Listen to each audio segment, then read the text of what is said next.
Mga magulang ni Maxine Magalona na sina Francis Magalona at Pia Arroyo hindi naman pala kasal. Usap-usapan ngayon ang naging revelasyon ng nagpakilalang kaibigan ni Francis Magalona na si Roby Taroza.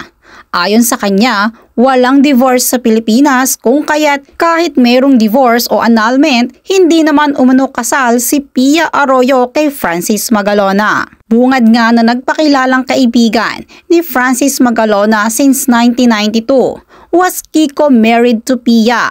No, she was married to another guy with last name Lim and they had a son, Nicolo, at ang kanyang anak na babae na si Yuna. Alam naman umano ng publiko na mayroon ng unang asawa si Pia Arroyo bago pa siya nakilala ni Francis Magalona.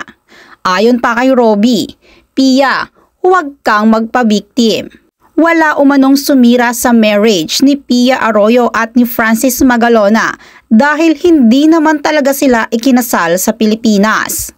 Nakilala umano ni Roby Taroza si Francis Magalona through Larry Scott sa kanilang album na producer noong 1992 at simula noon ay naging close na sila ni Francis M. Paglalahad pa ni Roby Taroza, taong 2007 nang muli silang magkita ni Francis Magalona at doon ay ikinuwento umano sa kanya ni Francis na natagpuan na umano ni Francis M ang kanyang tunay na pagmamahal.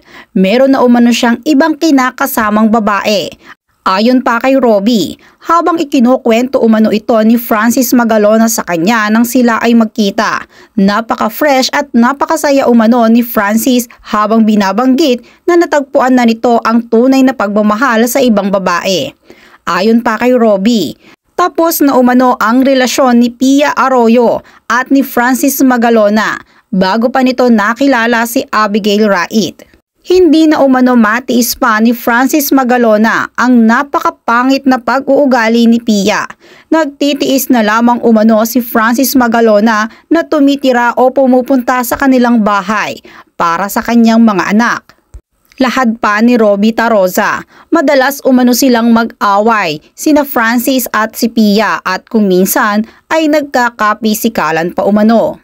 Tandang-tanda pa umano ni Roby ang mga salita ni Francis Magalona nang ikwento sa kanya ang tungkol sa babaeng kanyang kinakasama.